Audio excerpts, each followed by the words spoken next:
Okay, everybody.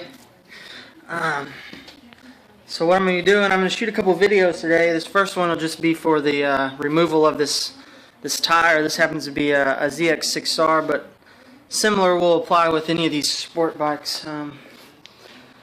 The motivation for this, as you can see, I picked up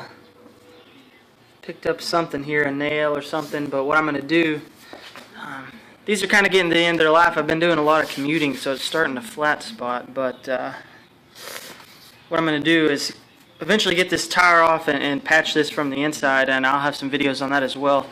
But the first one will just be the removal of this tire. So let's go ahead and get started. Alright, let's go ahead and get started.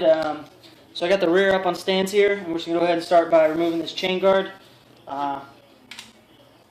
That is a 5mm Allen wrench.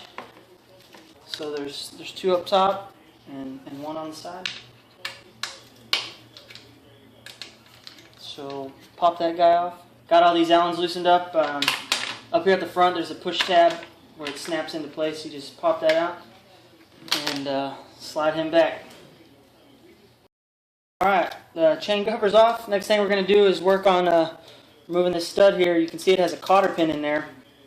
So I'm just going to use a pair of pliers.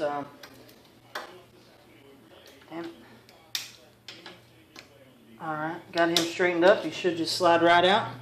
Set him to the side, don't lose that.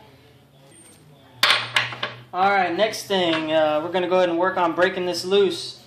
So this is a 32mm nut. So I got a 32mm socket here.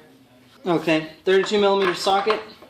What I'm going to use, I actually have this 1.5 foot breaker bar. You could use a normal socket. It just depends on how tight it's on there, how big an asshole the last guy that put it on there was. But should be able to just break that guy loose fairly easy.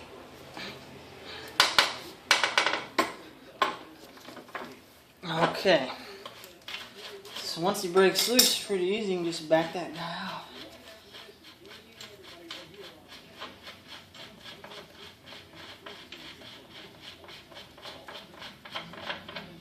Alright. Set him to the side.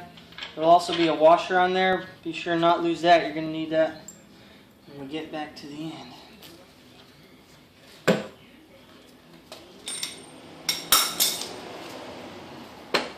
Alright. Next thing, I like to just use a rubber mallet. You could use a hammer and some wood. Whatever you got available. So now what we're going to do is feed this axle shaft through.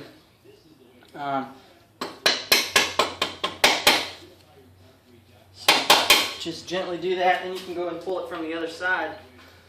So this is where it gets tricky. At this point, go ahead and suspend. You could even stack some 2x4s up under the bottom if you wanted. I'm just going to suspend it with my hand and just slide him out.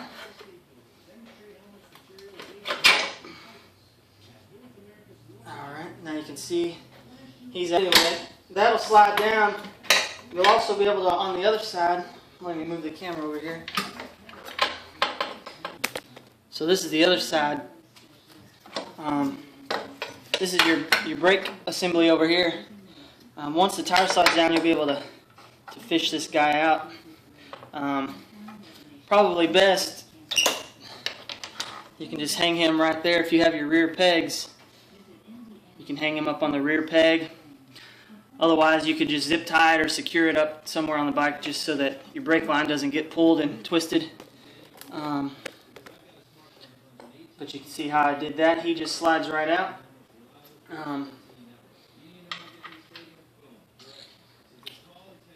There's also, I don't know what you call this, a coupler. It goes between the swing arm and the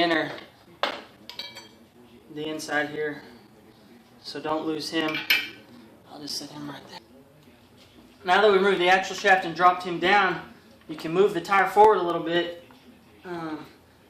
Again, on this side, in between the swing arm and the sprocket, there will be a little coupler. Don't lose him. We'll clean those up before we put it back on. But now as you roll the tire forward, you should be able to loosen the chain enough to get him off of the sprocket and just swing him down to the side.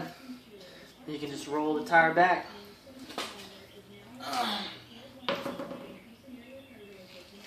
Alright, so that's basically it. That's how we remove this guy. I'll have another video of putting him back on, just so we don't miss anything. We're going to grease it back up, clean it up after we get ready to put it on.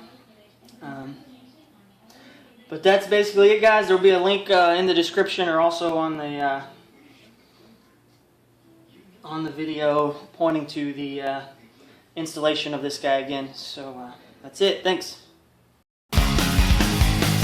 Go, go, go! I want to drink more beer until I